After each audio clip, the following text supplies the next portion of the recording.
तो मुझे लगता है कि काम पे पहली बार यहाँ वोटिंग होने जा रहा है और लोग का समर्थन भी हमको मिल रहा है, चूँकि हमने 5 साल ईमानदारी से काम किया है और हमारी उपलब्धि है 300 से ज़्यादा रोड हमने पिछले 5 साल के टेन्योर में हमने बनाया है। अगर निर्दलीय जीतते हैं तो आपको पता होगा कि निर्दलीय के ऊपर दोनों सरकार मेहरबान रहती है। अगर जनता मालिक हमको मौका देता है तो निश्चित से बचा हुआ काम जो भी है वो निश्चित रूप से हमको सफलतापूर्वक हम करेंगे। नमस्कार, मेरा नाम ऋतिक ठाकुर है और आप इस वक्त द हिंदी टॉप देख रहे हैं।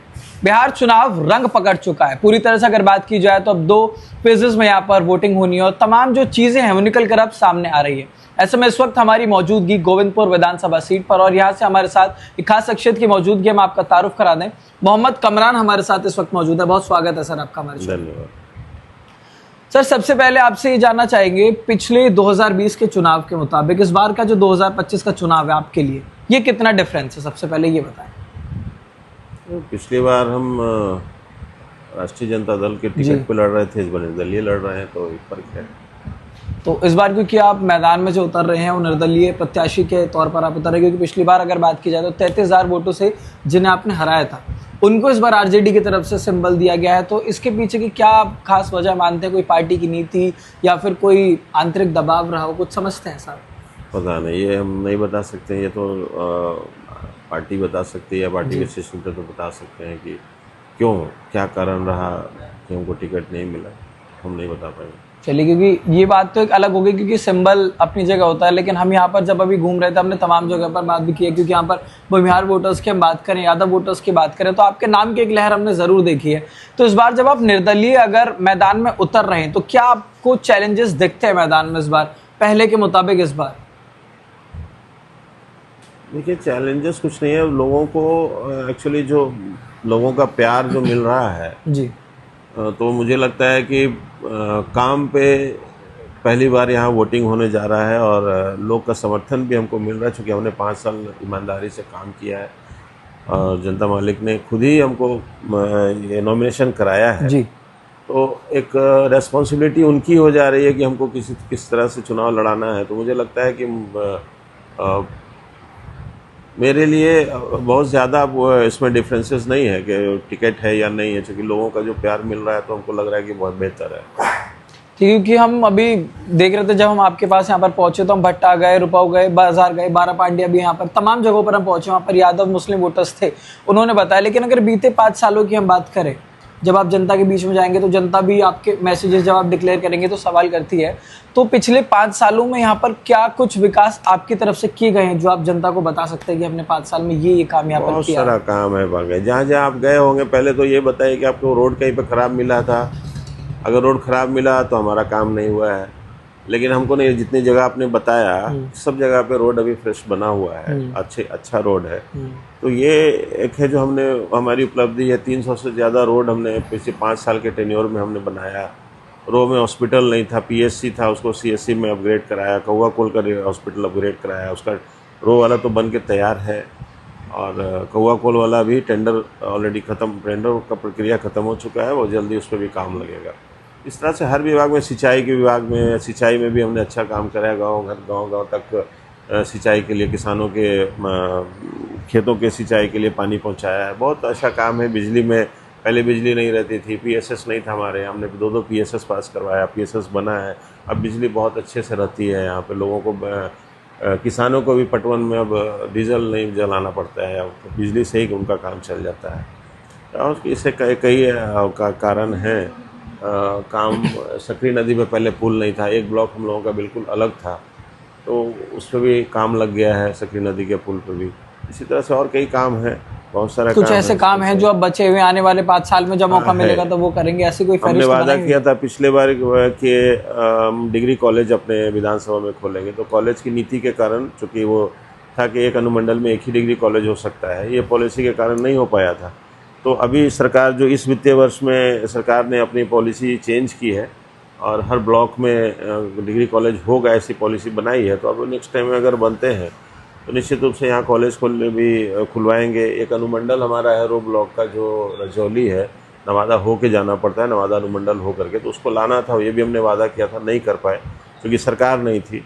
90% काम उसका भी हमने कर दिया है, यहाँ से अप्रूवल करा करके और कमिश्नरी से भी अप्रूवल करा के हमने मंत्रालय तक चीज़ों को पहुंचा दिया है।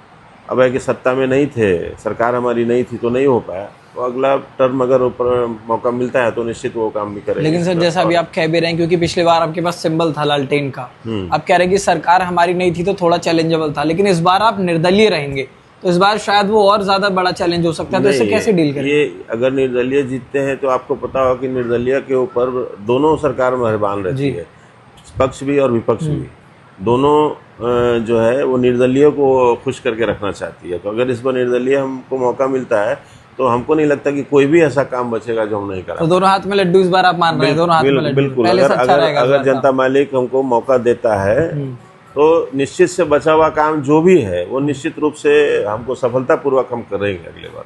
ठीक है, लेकिन सर एक ये सवाल भी बहुत ज्यादा निकल कर आ रहा है, क्योंकि जब पूर्णिमा यादव को सिंबल दिया जाता है और बोला जाता है कि अब वो चुनाव लड़ेंगी, तो ये सवाल लगातार लोगों के मन में भी आ रहा है कि जिन्हें पिछली बार हराया गया था वो दूसरी पार्टी के साथी हैं और इस बार उन्हें टिकट दिया गया है, क्योंकि अल्पसंख्यकों की जो टिकट्स हैं उन्हें काटने का भी सवाल बहुत ज्यादा निकल रहा है। तो इसके पीछे आप कुछ मानते हैं? कभी पहले इंडिकेशन आपको था कि ये टिकट काटा जा सकता है, किसी और को दिया जा सकता है?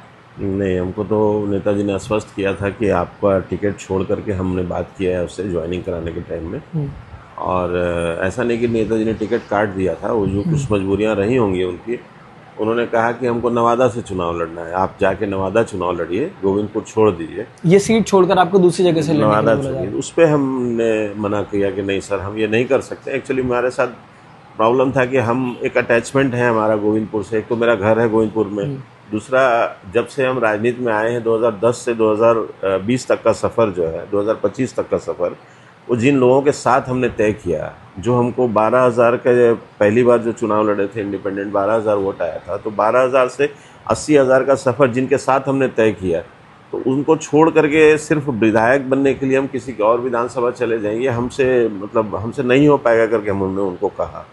और उन्होंने कहा कि नहीं, अपने लोगों से बात कर लीजिए, हो सकता है तैयार हो जाए। मैंने मीटिंग की, मीटिंग में लोग बिल्कुल तैयार नहीं हुए, जिस तरह से अभी आना है गोविंदपुर से ही आना है करके उनका आदेश हुआ, हमने नेताजी को कह दिया कि नहीं सर, हम नहीं जा पाएंगे। अब बिल्कुल हम दिल से बिल्कुल ही तैयार नहीं थे, हम मेरा विधायक होना टारगेट बिल्कुल भी नहीं है, क्योंकि मैं ना सैलरी लेता हूँ, ना कमीशन लेता हूँ, और ना मेरा किसी तरह का दूसरा जो एक विधायक का स्रोत होता है वो सरकारी पैसे का, मैं उसमें से 1 रुपया भी इनकम हमारा नहीं है। हमारा टारगेट है कि गोविंदपुर विधानसभा के लोग जो हमारे साथ जुड़े हैं, जिस अरमान से उन्होंने वोट किया है, वो सारे कामों को हम पूरा करें। एक गोविंदपुर के लिए सर, क्योंकि जैसा कि आपकी बात से मैं समझ पा रहा हूँ, जनता जनार्दन वाली जो फीलिंग है वो एकदम आपके अंदर है। बिल्कुल है, उसी को मैं कैरी ओवर करता हूँ। तो लॉन्ग टर्म विजन क्या है गोविंदपुर को लेकर के? क्योंकि गोविंदपुर विधायक के लोग बोले, एक मिसाल देगी नहीं, गोविंदपुर विधानसभा को देखो क्या काम हुआ, ये उस जगह पे ले आना चाहते हैं गोविंदपुर को।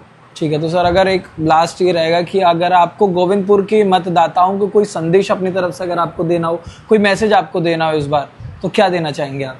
सबसे पहले तो जो अब तक उनका प्यार और जो स्नेह मिला है उसके लिए तो एक शब्द में धन्यवाद गोविंदपुर कहना चाहेंगे।